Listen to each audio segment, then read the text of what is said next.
वो जो टैंक के आगे लेटने की बातें करते, तो बराए मेहरबानी अगर कोई थोड़ा बहुत कोई लेटा भी हुआ है तो वो भी बराए मेहरबानी उठ के आ जाए। अभी फिलहाल तो एक इंटरवल नजर आ रहा है हर पार्टी के अंदर, ये ऑन ऑफ के बटन के साथ आता है। अब मैं आपके सामने ये खबर देने लगा हूं कि इमरान खान साहब को एक्चुअली 3 दिन के अंदर अंदर इस साइफर का पता लग चुका हुआ था। पाकिस्तान है भाई, या नहीं पता लगता, या रातों रात बंदा जो है वो बादशाह बन जाता है, रातों रात फकीर बन जाता है। चेहरे पे मुस्कुराहटें हैं और ऐसे आपस में ये बैठे हुए जैसे सब कुछ सुकून से चल रहा है। आईएमएफ ने हमें नहीं, हमने आईएमएफ को $1 अरब कर्जा देना है।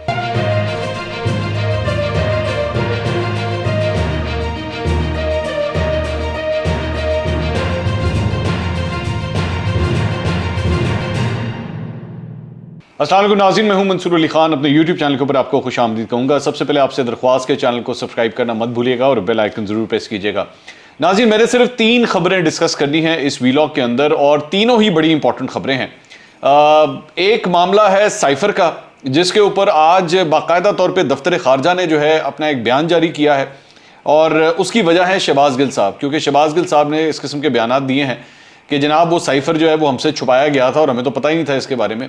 तो कुछ उसके बारे में भी क्लैरिटी आपके सामने रख देते हैं, क्योंकि मेरा ख्याल में इसके हवाले से इमरान रियाज खान साहब की गवाही जो है वो बड़ी इंपॉर्टेंस रखती है कि एक्चुअली साइफर का इमरान खान वजीर आजम को, उस वक्त के वजीर आजम को कब तक पता चल चुका हुआ था, एक बात। और उसके बाद उसको ज़रा डायसेक्ट भी करेंगे। इसके अलावा एक और ख़बर जो है वो शेख रशीद साहब के हवाले से है, जिन्होंने एक बड़ा इंपॉर्टेंट इंटरव्यू दिया वसीम बदामी साहब को, कुछ उसके बारे में भी बात करेंगे। और तीसरी खबर जो है, जो आज शहबाज शरीफ साहब की अपने तहादियों से मुलाकात हुई है और उसके बाद एक तस्वीर सामने आई है। मैंने उस तस्वीर को ट्वीट भी किया था, लेकिन मैं ज़रा तफसील से भी उसके ऊपर बात करना चाहता हूँ। कहाँ से शुरू करें? आइए ज़रा सबसे पहले शेख रशीद साहब से आगाज़ करते हैं। शेख रशीद साहब ने वसीम बदामी साहब को इंटरव्यू देते हुए ये कहा कि जनाब हमने इस्टेब्लिशमेंट के खिलाफ बात नहीं करनी, इलेक्शन की तैयारी करनी है। और इमरान खान साहब ने भी ये कह दिया है कि आपने इस्टेब्लिशमेंट के खिलाफ जो है वो कोई बात नहीं करनी। तो मैंने जिस तरह कल अपना एक वीलॉग किया था और उसमें मैंने एक्चुअली उसका थंबनेल का टाइटल भी था कि कितना बदल गया इमरान। तो इमरान खान साहब इस इलेक्शन से पहले, ज़िमनी इंतखाबात से पहले जो है वो हर जगह न्यूट्रल न्यूट्रल न्यूट्रल की बातें करते थे। मिस्टर एक्स भी था, मिस्टर वाई भी था। लेकिन जब से इलेक्शन के अंदर उनको जो 15 सीटें मिली हैं और 15 सीटें मिलने के बाद पंजाब की हुकूमत भी अब हाथ में आती दिखाई दे रही है, उसके बाद से अब काफ़ी हद तक चीज़ें जो हैं वो क्लियर होना शुरू हो गई कि इस्टेब्लिशमेंट के खिलाफ जो है वो कोई बात नहीं करनी। तो बराए मेहरबानी वो जितने भी पाकिस्तान तहरीक इंसाफ के फॉलोअर थे, वो जो टैंक के आगे लेटने की बातें करते थे, और इमरान खान साहब ने खुद भी अपनी एक तकरीर के अंदर तक कहा था कि भाई अभी नहीं लेटना, तो बराए मेहरबानी अगर कोई थोड़ा बहुत कोई लेटा भी हुआ है तो वो भी बराए मेहरबानी उठ के आ जाए। क्योंकि वो जो एंटी इस्टेब्लिशमेंट वाली फिल्म थी ना भाईजान, उसका दी एंड हो गया, उसमें या दी एंड हो गया या इंटरवल आ गया। तो बराए मेहरबानी पॉपकॉर्न खाएं, कोक पिएं, चाय पिएं, क्योंकि उसके अंदर जो है वो अभी फिलहाल तो एक इंटरवल नजर आ रहा है। तो बराए मेहरबानी वो जो फौज को, एस्टेब्लिशमेंट को आप बुरा भला कह रहे थे ना, उस पर ब्रेक लगा दीजिए। उस पर वो जो आप हैशटैग्स चला रहे थे, उस पर वो जो ट्रेंड शेंड चला रहे थे, बराए मेहरबानी उसके ऊपर हाथ हौला रख लें। और अगली दफा लिबर्टी के चौक पे लाहौर में अगर आपको बुलाया जाएगा, या डी चौक पे बुलाया जाए, या कराची के अंदर आपको बुलाया जाए, कहीं पे भी आपको एहतजाज करने के लिए बुलाया जाए, तो फौज के खिलाफ प्ले कार्ड लेके मत खड़े हो जाइएगा। वो जो आप लोग कह रहे थे ना, वो कहाँ है काला, वो वीगो डाला और कितने डाले लाओगे, कितने लोगों को उठाओगे, इन तमाम चीज़ों की अब ज़रूरत नहीं है, क्योंकि इतनी ही एंटी एस्टेब्लिशमेंट की दवाई थी हमारे अंदर, वो दवाई मुक गई है। ठीक है, तो इमरान खान साहब ने भी, शेख रशीद साहब ने खुद फरमा दिया कि जो उन्होंने कहा कि खबरदार, बस बहुत हो गया। तो मैंने इसीलिए मैं अब पिछले कई महीनों से आपसे बात कर रहा था, ये एंटी एस्टेब्लिशमेंट का ये जो नारा होता है ना, हर पार्टी के अंदर, नून लीग के अंदर भी और पाकिस्तान तहरीक इंसाफ के अंदर भी, ये ऑन ऑफ के बटन के साथ आता है। इसको टक करके ऑन कर देते हैं और दा खलाई मखलूक आ गई, और जनाब वो लोग कौन हैं, और ये देखो उन्होंने किया है, वो ये आप, वो जैसे गाँव देहात में वो जो खवातीन होती है ना, वो अपने हस्बैंड्स के बारे में जिस तरह बात करती हैं, उन्होंने किया है जी, तो वो उन्हों शोनो जो है ना वो अब सारा ख़त्म हो गया। तो बराए मेहरबानी अब इस्टेब्लिशमेंट के खिलाफ जो है ना वो बात ना कीजिएगा। हो सकता है इमरान खान साहब के खिलाफ अगर कोई कल को फैसला आ जाए, या इमरान खान साहब की मर्जी के तहत जो है वो कुछ ना हो, एम कोई फड्डा हो जाए, किसी बात पे हो जाए, तो फिर आपको बता दिया जाएगा, फिर बटन ऑन कर लीजिएगा, फिर वो बैठ के प्ले कार्ड्स वगैरह लिख लीजिएगा, ट्वीट्स भी कर लीजिएगा। तो अभी बराए मेहरबानी उस सारी चीज़ को बंद कर दीजिए, एक बात। और अच्छा, उस वक्त कुछ पता नहीं कि आप लोग बंद करें तो दूसरी साइड से स्टार्ट हो जाए। ऐ भी हो सकता है कि पाकिस्तान तहरीक इंसाफ बंद कर दे तो वो शेयर वाले शुरू हो जाएं, जिस तरह वो कल मियां जावेद लतीफ़ साहब जो हैं वो उन्होंने कहा था कि जी ये बंद कमरों में फैसले होते हैं और ये होता है, और ये क्या बात हुई कि इमरान खान जो है वो हर किस्म की कैंपेनिंग कर रहा है, तो नवाज शरीफ जो है उनको इजाज़त नहीं है और नवाज शरीफ जो है वो मुल्क से बाहर है। तो ये सारे अपने अपने टाइम के मुताबिक ऑन ऑफ बटन के साथ जो है वो चलते हैं। अच्छा जी, अब दूसरी खबर जो है वो उसका ताल्लुक है शहबाज गिल साहब के साथ। शहबाज गिल साहब आज सुप्रीम कोर्ट के बाहर खिताब कर रहे थे और खिताब करते हुए उन्होंने ये फरमाया कि जी ये जो मरासला है, जो साइफर है, उसको जो है वो हमसे छुपाया गया था, हमसे इसको छुपा के रखा गया था।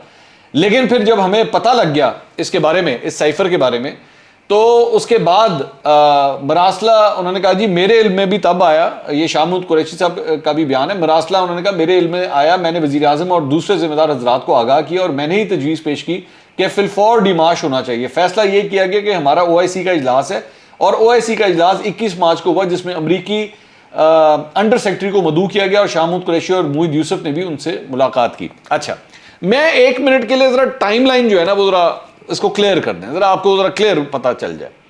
आखिर आपके ख्याल में इमरान खान साहब को मरासले का कब पता लगा होगा? ठीक है, ये जो अपनी तरफ से इंप्रेशन देने की कोशिश कर रहे हैं कि हमें तो नहीं पता। बाय द वे, मैं इस पे जरा ये भी शेयर कर दूं, ये जो आज प्रेस रिलीज सामने आई है, ये मिनिस्ट्री ऑफ फॉरेन अफेयर्स की प्रेस रिलीज है। इसमें कहा गया जी, responding to media question the spokesperson termed an entirely baseless the claim that the cipher communication received from the embassy in Washington was hidden from the foreign minister और prime minister. Such a question simply does not arise. The Foreign Office operates on professional basis and it would be detrimental to cast aspirations on its working. ये आज की ही press release है। अच्छा, अब basically Donald लू के साथ जो हमारे सफीर की मुलाकात होती है वो 7 तारीख को होती है। 7 तारीख को ही जो है वो साइफर आता है। 8 तारीख को तहरीक अदम एतमाद जमा होती है और पाकिस्तान की जानिब से जो पहली इंफॉर्मेशन आती है, जो पहला रिएक्शन आता है, जो पहली दफा पब्लिक को बताया जाता है कि जनाब मुबैना अमरीकी साजिश हो गई है, वो होता है 27 तारीख को, जब इमरान खान साहब एक खत लहराते हैं। 7 तारीख 27 तारीख, कितना बीच में डिस्टेंस है? 20 दिनों का, 20 दिनों का बीच में फासला है। लेकिन अब मैं आपके सामने यह खबर देने लगा हूं कि इमरान खान साहब को एक्चुअली 3 दिन के अंदर अंदर इस साइफर का पता लग चुका हुआ था और मैं ये गवाही आपके सामने रखने लगा हूं और इसको कोई चैलेंज करके दिखाए, सिर्फ 3 दिन के अंदर। और ये 3 दिन भी मैं इसलिए कह रहा हूं क्योंकि इस पे गवाही सामने आ चुकी है। इस पे गवाही है एक ऐसे शख्स की जो ये कह रहा है कि इमरान खान साहब को 10 तारीख तक पता लग चुका हुआ था।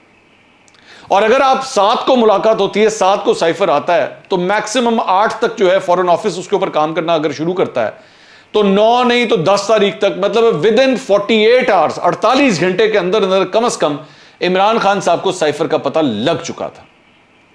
अब इसलिए जरूरी है ताकि रिकॉर्ड दुरुस्त हो, रिकॉर्ड पता हो कि इमरान खान साहब ने आखिर क्या वजह थी। अगर 10 तारीख तक आपको पता लग चुका था तो 27 तारीख तक आपने इस चीज का इंतजार क्यों किया? 2 चीजें आपके सामने रखता हूं। पहली चीज, 10 तारीख को इमरान रियाज खान साहब जो एंकर पर्सन हैं, वीलॉग भी करते हैं और इमरान खान साहब के काफ़ी करीबी हैं, उनकी मुलाकात होती है 10 मार्च को। जाके अभी भी उनके टाइमलाइन के ऊपर देख लीजिए, 10 मार्च को उनका एक वीलॉग होता है जिसमें वो ये कहते हैं कि जी मेरी इमरान खान साहब से मुलाकात हुई है।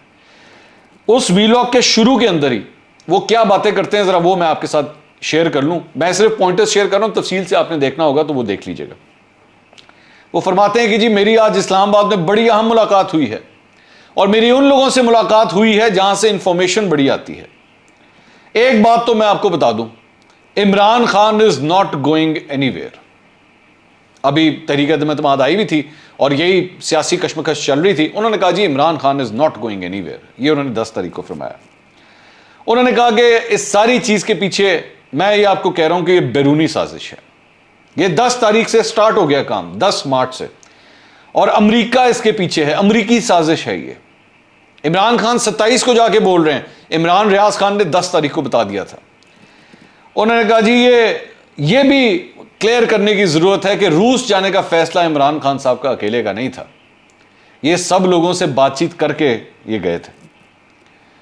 उन्होंने कहा इमरान खान को ये जो हटाने की कोशिश हो रही है, अमेरिका इसके पीछे है, लेकिन इमरान खान के हाथ में एक ऐसी चीज लग गई है जिससे ऑपोजिशन जो है वो फंस गई है, ये मामला उनका फंस गया है। फिर उन्होंने रिपीट किया कि मैं आपको कह रहा हूं कि इमरान खान कहीं नहीं जा रहे, इमरान खान कहीं नहीं जा रहे।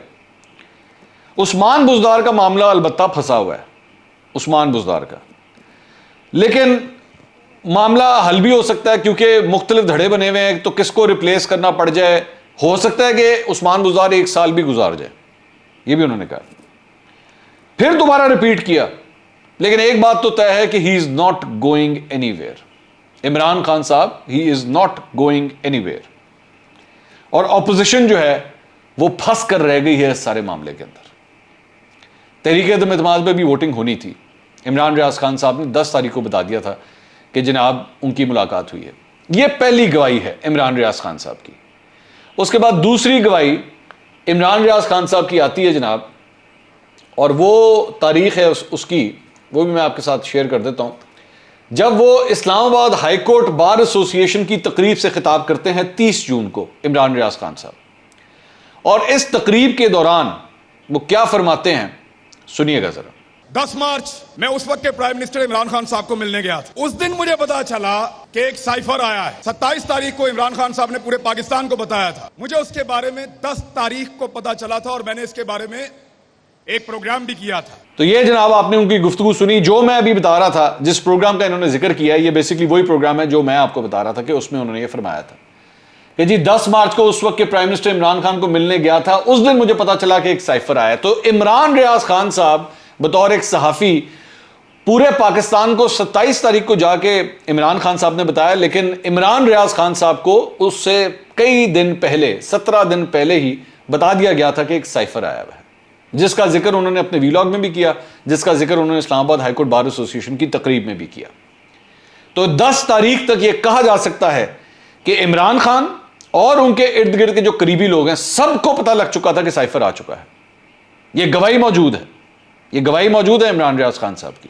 और मैं शुक्रिया अदा करूंगा कि उन्होंने इतनी इंपॉर्टेंट गवाही दी है। उन्होंने बता दिया कि 10 तारीख तक इमरान खान साहब और सबको पता लग चुका था, उनके करीबी लोगों के जनाब साइफर आ चुका है। लेकिन प्रॉब्लम पता क्या शुरू होती है?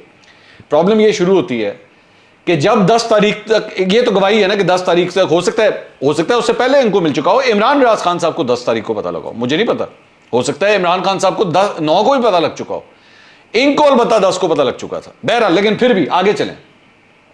होता यह है कि 16 तारीख को 6 दिन गुजर चुके हैं। 6 दिन के बाद इस मरासले के ऊपर पाकिस्तानी सफीर असद मजीद एक्चुअली एक ट्वीट करते हैं, और ट्वीट करते हैं और उसी डोनाल्ड लू के हवाले से ट्वीट करते हैं। और ये ट्वीट में कहते हैं, thank you assistant secretary Donald लू and Congress woman Jackson for your perspectives this evening Park in USA. Also, thank you to the amazing women leaders who joined us in recognizing achievements, contribution and progress that our women have made in their respective fields. अगर आपको cipher के बारे में पता लग चुका था, अगर आपको इस बात का पता लग चुका था कि जनाब एक मुबैना अमरीकी साजिश हुई है, तो अपने सफीर को मना क्यों नहीं किया कि जनाब डोनाल्ड लू जैसे बंदे से मिलना नहीं है। आज आप डोनाल्ड लू के बारे में हमें कहते हैं बड़ा ही बदतमीज आदमी है, उसको तो सिर्फ इस वजह से हटा देना चाहिए बिकॉज ऑफ बैड मैनर्स। तो आपकी हुकूमत हटाने के लिए अगर कोशिश हो रही थी, जिसका आपको 10 तारीख से कम पता लग चुका था, तो मेरे भाई ये 6 दिन के बाद ये असद साहब जो हैं, ये डोनाल्ड लू की तारीफें क्यों कर रहे हैं और उसका शुक्रिया किस चक्कर में अदा कर रहे हैं? उसके बाद बात सिर्फ यहां खत्म नहीं होती, उसके बाद कहानी आगे चलती है। और 21 मार्च को, क्योंकि OIC का इजलास हो रहा है, 21 मार्च को अमरीकी अंडर सेक्रेटरी को मदऊ किया जाता है और शाह महमूद कुरैशी और डॉक्टर मुईद यूसुफ जो है वो उनसे मुलाकात भी करते हैं। और डोनाल्ड लू या मुबैना अमरीकी साजिश किसी किस्म का कोई जिक्र नहीं है यहां पर कि या शाह महमूद कुरैशी ने या मुईद यूसुफ ने यहां पे उनसे एहतजाज किया हो या कह दिया हो कि हम मिलना ही नहीं चाहते आपसे, क्योंकि हमें 11 दिन या 12 दिन पहले पता लग चुका है कि आप लोगों ने मुबैना अमरीकी साजिश की है। और फिर 27 तारीख को जाके यूं करके वो लेटर हिलाते हैं, और तब भी अमेरिका का नाम नहीं लेते। 10 तारीख तक इमरान रियाज खान अमेरिका का नाम ले चुके हैं ऑलरेडी, वो अमेरिका का नाम ले चुके हैं, लेकिन 27 तारीख तक जाके वो भी अमेरिका का नाम नहीं लेते। आगे जाके फिर अपने जब एक दिन अवाम से वो खिताब कर रहे होते हैं तो अमेरिका कह देते हैं, लेकिन फिर कहते हैं ओ नहीं नहीं नहीं, लेकिन फिर वो सीरीज शुरू हो जाती है कि नहीं हाँ जी अमेरिका अमेरिका अमेरिका अमेरिका। तो शहबाज गिल साहब ये जो बात कह रहे हैं कि जी छुपाया गया, कितनी देर तक छुपाया गया? क्योंकि 10 तारीख तक तो आपको पता था कि साइफर आ चुका है। तो 10 तारीख के बाद से ही वो सिलसिला शुरू कर देना था। 11 तारीख को बैठ के अवाम से खिताब करना था। कौम से खिताब करते, वो मुल्क के वजीर आजम थे, बैठ के कहते जनाब ये साइफर हमारे हाथ में आया, हमारे खिलाफ अमरीकी साजिश हुई है। इससे बढ़ के और क्या बात थी।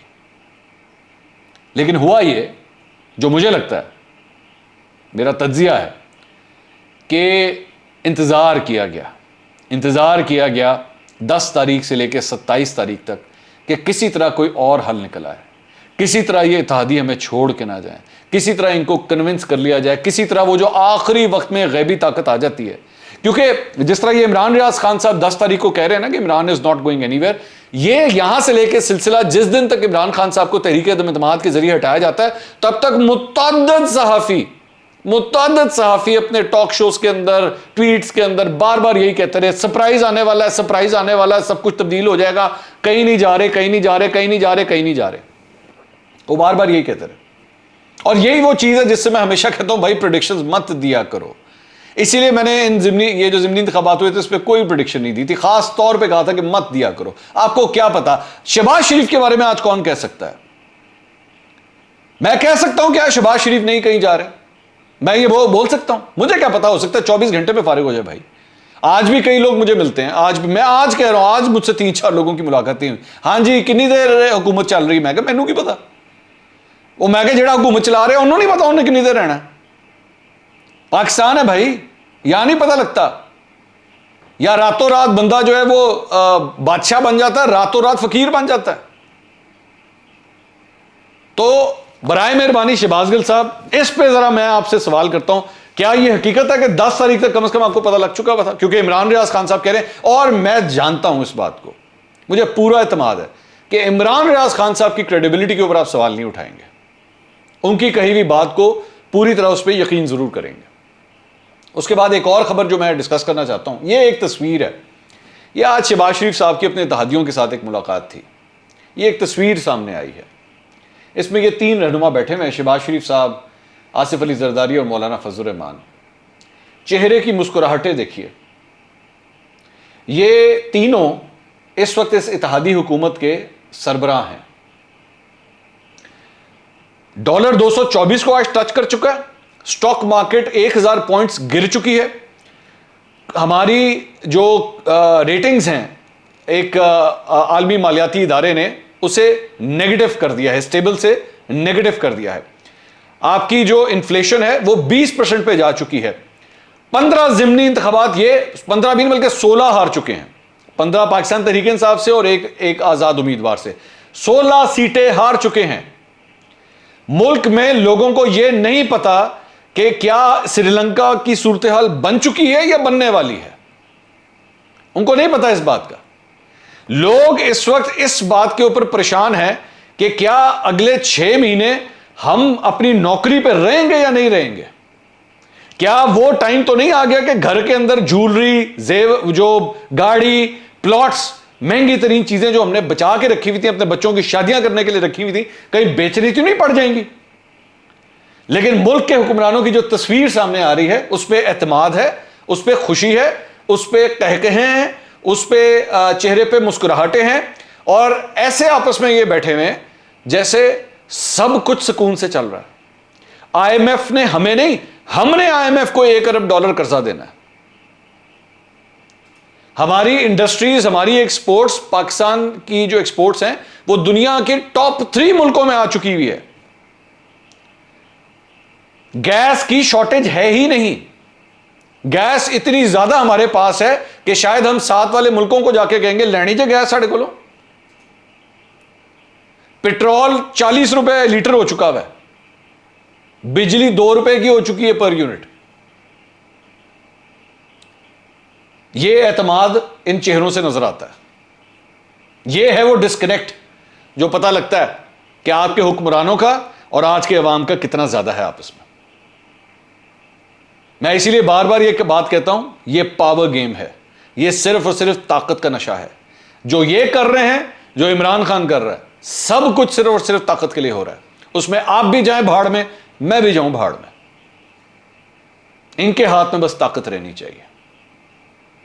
अगले व्लॉग में दोबारा मुलाकात होगी। अल्लाह हाफिज।